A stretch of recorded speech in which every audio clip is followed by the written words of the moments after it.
வணக்கம். இது ஐபிசி தமிழின் இன்றைய மதிய செய்திகள். முதலில் தலைப்புச் செய்திகள். தையிட்டியில் மாபெரும் போராட்டம், பெருகும் ஆதரவு.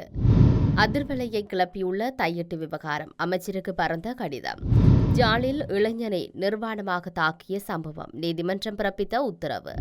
தோழர் அனுர உண்மையான நல்லிணக்கத்தை ஏற்படுத்துவாரா? சுரேஷ் பிரேமச்சந்திரன் கேள்வி.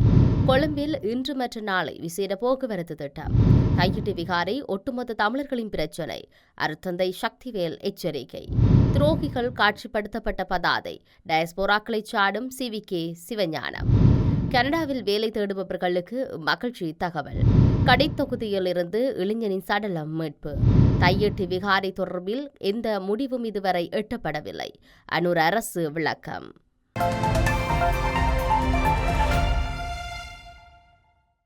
தொடர்வன விரிவான செய்திகள். ஜாழ் தையிட்டு திஸ்ஸ ரஜமகா விகாரை அமைந்துள்ள மற்றும் அதனை சூழவுள்ள தமது காணிகளை மீள கையளிக்க கோரி காணி உரிமையாளர்கள் இன்றும் நாளையும் தொடர் போராட்டத்தில் ஈடுபடவுள்ளனர். தையிட்டி பகுதியில் உள்ள சுமார் 7 ஏக்கர் காணியை அடாத்தாக கையகப்படுத்தி எந்தவித அனுமதிகளுமின்றி சட்டவிரோதமாக திஸ்ஸ ரஜமகா விகாரை எனும் விகாரை கட்டப்பட்டுள்ளது என குற்றம் சாட்டப்பட்டுள்ளது. குறித்த பகுதியில் இருந்த மக்கள் யுத்தம் காரணமாக கடந்த 1990ஆம் ஆண்டு காலப்பகுதியில் அங்கிருந்து வெளியேறியிருந்தனர். பின்னர் அந்த பகுதியை உயர் பாதுகாப்பு வலயமாக இராணுவத்தினர் பிரகடனப்படுத்தியிருந்தனர். பின்னர் யுத்தம் நிறைவடைந்த பின்னர் மக்கள் மீள குடியேற்ற இராணுவத்தினர் கட்டம் கட்டமாக அனுமதித்தனர்.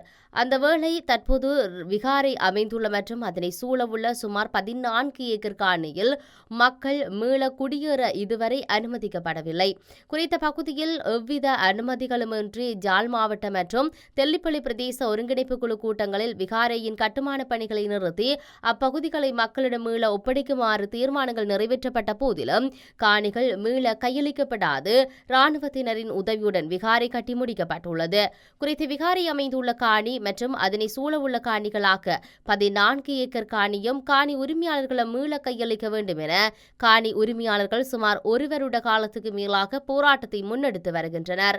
இந்த நிலையில் இன்றும் நாளை ஆகிய 2 நாட்களும் தொடர் போராட்டங்களை முன்னெடுக்க உள்ளதாகவும் அதற்கு அனைத்து தரப்பினரும் ஆதரவு தெரிவித்து போராட்டத்தில் பங்கேற்க வேண்டும் எனவும் காணி உரிமையாளர்கள் கோரிக்கை விடுத்தனர். இதற்கமைய காணி உரிமையாளர்களின் கோரிக்கையை அடுத்து பல்வேறு தரப்பினரும் போராட்டத்துக்கு ஆதரவு தெரிவித்துள்ளமை குறிப்பிடத்தக்கது. தமிழ் பௌத்த காங்கிரசினர் தையிட்டி விகாரை சம்பந்தமாக தீர்வு காண கடிதம் ஒன்றினை அமைச்சர் ராமலிங்கம் சந்திரசேகரிடம் கையளித்துள்ளனர். இந்த கோரிக்கை கடிதத்தை தமிழ் பௌத்த காங்கிரசின் தலைவர் சிதம்பர மோகன், செயலாளர் கந்தையா சிவராஜா ஆகியோர் இணைந்து நேற்றைய தினம் அமைச்சர் ராமலிங்கம் சந்திரசேகரிடம் கையளித்தனர். இந்த கடிதத்தில் தையிட்டு விகாரையானது தமிழ் மக்களுக்கு சொந்தமான காணியில் அமைக்கப்பட்டுள்ளது. அந்த சட்டவிரோத விகாரையை அகற்ற முடியாவிட்டாலும் அதற்கு அருகே உள்ள மக்களது காணியாவது உரிமையாளர்களிடம் கையளிக்க வேண்டும். தையிட்டு விகாரையும் நயனாதீவு விகாரையும் அமரபுர நாயக என்ற அமைப்பின் கீழ் உள்ளது. எனவே இந்த விகாரை பிரச்சினைக்கு அந்த அமைப்பு தீர்வு வழங்க வேண்டும். நயனாதீவு விகாராதிபதிக்கு சொந்தமான காணி 20 பரப்பு தையிட்டி விகாரைக்கு அருகாமையில் உள்ளது. அந்த காணி மக்களுக்கு வழங்கப்பட வேண்டும். தையிட்டி விகாரைக்கு பின்பக்கமாக 8 ஏக்கர் மக்களது காணி உள்ளன. அந்த காணிகளும் அவர்களுக்கு வழங்கப்பட வேண்டும். கீரிமலையில் அமைந்துள்ள ஜனாதிபதி மாளிகையானது தனக்கு தேவையில்லை என ஜனாதிபதி அனுரகுமார் திசாநாயக்க கூறியுள்ளார். அந்த வகையில் ஜனாதிபதி மாளிகையை சுற்றுலாத்தலமாக வழங்க தீர்மானிக்கப்பட்டுள்ளது. ஜனாதிபதி மாளிகையானது சுற்றுலாத்துறைக்கு வழங்குவதால் பல்வேறு விதமான சீரழிவுகள் ஏற்படக்கூடும். யாழ்ப்பாணம் பல்கலைக்கழகத்தின் இந்து சமய பீடம் மற்றும் அரங்க கற்கைகள் பீடத்துக்கு தனியான கட்டிடம் இல்லை. ஆகையால் ஜனாதிபதி மாளிகையில் அந்த பீடங்களை அமைப்பதற்கு வழி செய்ய வேண்டும் எனவும் அந்த கோரிக்கையில் குறிப்பிடப்படுகின்றது. ஜாலில் இளைஞர் ஒருவரை நிர்வாணமாக்கி தாக்குதல் நடத்திய சம்பவத்தில் கைதான சந்தேக நபரை விளக்கமறியலில் வைக்குமாறு நீதிமன்றம் உத்தரவு பிறப்பித்துள்ளது. அண்மையில் ஜாழ் கோண்டாவில் பகுதியில் அமைந்துள்ள வீடு ஒன்றினுள் அத்துமீறி உள்நுழைந்த குழு இளைஞர் ஒருவரை வீட்டார் முன்னிலையில் நிர்வாணமாக்கி தாக்குதல் நடத்தியது. குறித்த சம்பவம் தொடர்பில் விசாரணைகளை மேற்கொண்டு வந்த கோப்பாய் காவல்துறையினர் தாக்குதல் மேற்கொண்டதாக சந்தேகிக்கப்படும் 10 பேரை தேடி வந்த நிலையில் 2 ஏற்கனவே கைது செய்யப்பட்டனர். இந்த நிலையில் மேலும் ஒரு சந்தேக நபர் நேற்று முன்தினம் காவல்துறையினரால் கைது செய்யப்பட்டுள்ளார். இவ்வாறு கைதான சந்தேக நபரை நீதிமன்றத்தில் முற்படுத்திய நிலையில் விளக்கமறியலில் வைக்குமாறு நீதவான் நேற்றைய தினம் உத்தரவிட்டுள்ளார்.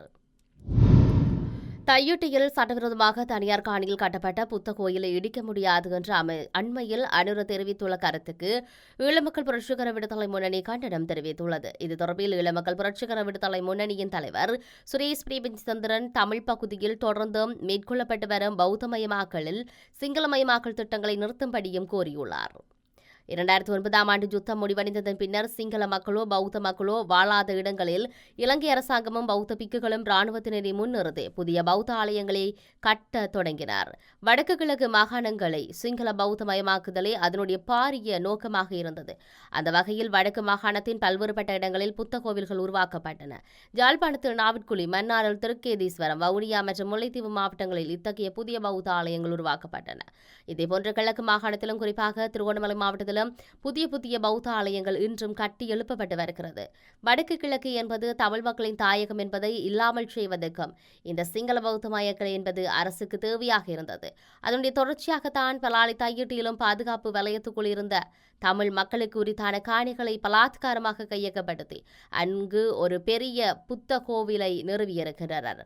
இந்த புத்த கோயில் கட்ட ஆரம்பிக்கப்பட்ட பொழுது யாழ்ப்பாணம் மாவட்ட அபிவிருத்தி குழுவானது தனியார் காணிகளை பலாத்காரமாக கையகப்படுத்திய சட்டவிரோதமானது என்றும் எவ்வித அனுமதிகளும் பெற்றுக்கொள்ளப்படாமல் புத்த கோயில்கள் கட்டுவது ஏற்றுக்கொள்ள முடியாது என்றும் அந்த செயற்பாடுகள் உடனடியாக நிறுத்தப்பட வேண்டும் என்றும் ஆரம்பத்திலேயே வலியுறுத்தியிருந்த போதிலும் கூட அது எந்த விதத்திலும் கவனத்தில் எடுத்துக்கொள்ளப்படாமல் இப்பொழுது அந்த புத்த கோவில் கட்டி முடிக்கப்பட்டுள்ளது. இப்பொழுது புதிதாக பதவியேற்றுள்ள இடதுசாரி அரசாங்கமானது சாதி மத இன பேதங்களற்ற சமத்துவமான இலங்கையை கட்டியெழுப்ப வேண்டும் என பேசி வருகிறது. ஆனால் வடக்கு கிழக்கில் பௌத்த மதத்தை முன்னிலைப்படுத்தி சட்டவிரோதமாக உருவாக்கப்பட்டு வரும் பௌத்த ஆலயங்கள் தொடர்பாக இன்னும் வாய்மூடி மௌனியாகவே இருக்கிறது. யுத்த காலத்தில் உருவாக்கப்பட்ட அதி உயர் பாதுகாப்பு வலயங்களுக்குள் இருந்த பல்வேறுபட்ட சைவ கிறிஸ்தவ ஆலயங்கள் எந்தவித கேட்டுக்கல்வியும் இல்லாமல் தரைமட்டமாக்கப்பட்டுள்ளன. இதேபோன்று தென்பகுதியிலும் கூட பள்ளிவாசல்களும் சைவ கோயில்களும் இடிக்கப்பட்டுள்ளன. ஆனால் இப்பொழுது தையிட்டியில் கட்டப்பட்டுள்ள விகாரை சட்டவிரோதமாக ஒரு பௌத்த ஆலயம் எக்காரணம் கொண்டும் இடிக்கப்பட மாட்டாது என்று அனுரகுமார திசாநாயக்கவின் தலைமையிலான இடதுசாரி அரசாங்கம் தெளிவாக உறுதியாகவும் இருக்கிறது. இது சிங்கள மக்களுக்கு ஒரு சட்டம், ஏனைய மக்களுக்கு ஒரு சட்டம் என்பதை தெளிவுபடுத்தி காட்டுகிறது. சாதி மத மொழி இன பேதங்களற்ற ஒரு இலங்கையை உருவாக்க வேண்டும் என இப்பொழுது உள்ள புதிய அரசாங்கம் உண்மையிலேயே விரும்புவதாக இருந்தால் வடக்கு கிழக்கு எங்கும் சட்டவிரோதமாக கட்டப்பட்டு கொண்டிருக்கும் அனைத்து பௌத்த ஆலயங்களின் கட்டுமான பணிகளும் உடனடியாக நிறுத்தப்பட வேண்டும். சிங்கள மக்களோ பௌத்த மக்களோ இல்லாத இடங்களில் உருவாக்கப்பட்டு கொண்டிருக்கும் இந்த பௌத்த ஆலயங்கள் தொடர்பாக அரசாங்கம் தெளிவான முடிவுக்கு வர வேண்டும். தன்னை ஒரு இனவாதியோ மதவாதியோ அல்ல என்று காட்ட முயற்சிக்கும் அனுர் அரசாங்கமானது நடைமுறையில் இனவாதத்தையும் மதவாதத்தையும் முன்னிலைப்படுத்துவதை முழுமையாக உடனடியாக கைவிட வேண்டும் என்று தெரிவித்துள்ளார். ருகுணுபிட்டிய ஹங்கராம விகாரையின் வருடாந்த நவம் மகா பெரகரா காரணமாக விசேட போக்குவரத்து திட்டம் ஒன்று அமல்படுத்தப்பட்டுள்ளதாக காவல்துறையினர் அறிவித்தனர். விகாரையின் வருடாந்த நவம் மகா பெரஹரா நின்று மற்றும் நாளை இரவு 7:30 மணி முதல் 10:30 மணி வரை வீதி உலா வரவுள்ள நிலையில் இந்த விசேட போக்குவரத்து திட்டம் செயல்படுத்தப்பட உள்ளது. தையிட்டு விகாரை பிரச்சினை என்பது ஒட்டுமொத்த தமிழர்களின் பிரச்சினை என்பதை உணராவிடின் பாரிய ஆபத்துக்கு இட்டுச் செல்லும் என சமூக நீதிக்கான செயற்பாட்டாளரும் அரசியல் கைதிகளை விடுதலை செய்வதற்கான தேசிய அமைப்பின் இணைப்பாளருமான அருத்தந்தை மாவன சக்திவேல் தெரிவித்தார். இராணுவ கட்டுப்பாடு பிரதேசமாக தையிட்டியில் தமிழர்களின் அரசியலுக்கு சவால் விட்டும் ஆக்கிரமிப்பின் நோக்கத்தோடும் படையினர் திஸ்ஸ விகாரையின் தூபியையும் அமைத்துள்ளமை சட்டவிரோதமானது மட்டுமல்ல, அது மனித நீதிக்கும் மக்களின் அமைதி வாழ்வுக்கும் சமாதானத்துக்கும் நாட்டின் அரசியல் செல்நெறிக்கும் எதிரானதோடு இறை நீதிக்கும் எதிரானதாகும் என்பதால் சமய அமைப்புகளும் அதன் தலைமைத்துவங்களும் விசேடமாக வடக்கு கிழக்கில் இருக்கும் சமய அமைப்புகளும் சமய தலைமைத்துவங்களும் இனியும் மௌனம் காக்காது தான் சார்ந்த சமய நெறி நின்று மக்களின் சார்பெடுத்து இறைநீதி குரல் எழுப்ப வேண்டும் என அவர் வேண்டுகோள் விடுத்துள்ளார். மறைந்த தலைவர் மாவி சுயநாதராஜாவின் இறுதிச் சடங்கு நடைபெற்ற மயானத்தில் 18 பேருக்கு எதிராக அனாமதேய பதாதிகளை காட்சிப்படுத்தியதன் பின்னணியில் உள்நாட்டு வெளிநாட்டு சக்திகள் பல காணப்படுகின்றன என்று இலங்கை தமிழரசுக் கட்சியின் பதில் தலைவர் CVK சிவஞானம் குற்றம் சாட்டினார். அத்துடன் எமது கட்சியை சிதைத்து ஊரங்கட்டுவதே அந்த சக்திகளின் பிரதான நோக்கமாக இருக்கிறது என்பதை புரிந்து கொள்ள வேண்டும் என்றும் அந்த விடயம் தொடர்பில் முழுமையான விசாரணைகள் அவசியம் என்றும் வலியுறுத்தினார். ஜாழ் நல்லூரில் உள்ள அவரது இல்லத்தில் கடந்த 10ஆம் தேதி நடாத்திய ஊடகவியலாளர் சந்திப்பில் கலந்து கொண்டு உரையாற்றும் போது அவர் மேற்கொண்டவாறு தெரிவித்தார். இந்திய குடியரசு தினமான கடந்த 26ஆம் தேதி ஜாழ் இந்திய துணை தூதரகத்தில் நடைபெற்ற நிகழ்வில் பங்கேற்பதற்கு செல்வதற்காக கட்சியின் பதில் பொதுச் செயலாளர் சத்தியலிங்கம் தனது வீட்டுக்கு வருகை தந்திருந்தார். அன்றைய தினம் தானும் அவரும் சுகையினமுற்றிருந்த சேனாதிராஜாவை நேரில் சென்று பார்வையிட்டதாக தெரிவித்திருந்தார். அப்போது அவருடைய உடல் நலன்கள் குறித்து கலந்துரையாடியதாகவும் எந்தவொரு சந்தர்ப்பத்திலும் தாம் அவருடன் கட்சி சார்ந்த விடயங்களையோ அரசியல் சார்ந்த விடயங்களையோ பேசியிருக்கவில்லை. மேலும் அவர் எம்முடன் அந்யோன்யமாகவே உரையாடினார் என்றும் தெரிவித்துள்ளார். கனடாவின் தற்போது வேலைவாய்ப்புகள் அதிகரித்து வருவதாகவும் ஜனவரி மாதத்தில் மாத்திரம் 76,000 வேலைவாய்ப்புகள் வழங்கப்பட்டுள்ளதாகவும் அந்த நாட்டு ஊடகங்கள் தெரிவிக்கின்றன. இதனால் கனடாவில் வேலையின்மை விகிதம் எதிர்பாராத விதமாக சரிவடைந்துள்ளதாக தெரிவிக்கப்படுகிறது. குறிப்பாக கடந்த ஜனவரி மாதம் வேலையின்மை விகிதம் 6.6% பதிவாகியிருந்த நிலையில் அதுக்கு முன்னைய மாதத்தில் 6.7% என்று பதிவாகியிருந்தது. கடந்த டிசம்பரில் இந்த எண்ணிக்கை 91,000 இருந்தாலும் தற்போதைய நெருக்கடியின் சூழலில் 76,000 வேலைவாய்ப்புகள் என்பது குறிப்பிடத்தக்க முன்னேற்றம் என்றே கூறப்படுகிறது. மேலும் கடந்த ஆண்டை விடவும் இந்த ஆண்டு 15 முதல் 24 வயதுக்கு உட்பட்டவர்களுக்கான வேலைவாய்ப்பு 1.1% அதிகரித்துள்ளதாக தெரிவிக்கப்படுகிறது. வவுனியா பசார் வீதியில் அமைந்துள்ள கடை தொகுதியில் இருந்து குடும்பஸ்தர் ஒருவரின் சடலம் இன்று காலை மீட்கப்பட்டுள்ளது. பசார் வீதியில் அமைந்துள்ள நகை பட்டறை ஒன்றில் தொழில் புரிந்து வரும் குடும்பஸ்தர் நேற்றைய தினம் இரவு வீட்டிலிருந்து தொழில் நிமித்தம் கடைக்கு சென்றார். இந்த நிலையில் அவரது சடலம் பட்டறையில் அமைந்துள்ள மாடி கட்டடத்தின் கீழ் தளத்தில் இருந்து இன்று காலை மீட்கப்பட்டுள்ளது. சம்பவம் தொடர்பிலான மேலதிக விசாரணைகளை காவல்துறையினர் மேற்கொண்டு வருகின்றனர். யாழ்ப்பாணம் தையிட்டியிலும் அமைந்துள்ள பௌத்த விகாரை தொடர்பில் அரசாங்கத்தில் எந்தவிதமான பேச்சுவார்த்தையும் இடம்பெறவில்லை என புத்த சாசன சமய மற்றும் கலாசார அலுவல்கள் அமைச்சர் கினிதும துனில் செனவி இதனை தெரிவித்துள்ளார். தனியாருக்கு சொந்தமான காணியில் அமைந்துள்ளதாக கூறப்படும் விகாரையை அகற்ற வலியுறுத்தி இன்று முதல் அங்கு பாரிய போராட்டம் ஒன்றுக்கான ஏற்பாடுகள் மேற்கொள்ளப்பட்டன.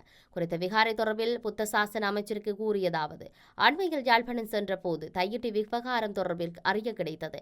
எந்த ஒரு பாரதூரமான விடயம் என்பதால் சகல தரப்பினரையும் இணைத்து கலந்துரையாட வேண்டும் என தீர்மானித்தோம். எனினும் இதுவரை அரசாங்க மட்டத்தில் எந்தவித கலந்துரையாடலும் நடத்தப்படவில்லை என அமைச்சர் தெரிவித்துள்ளார்.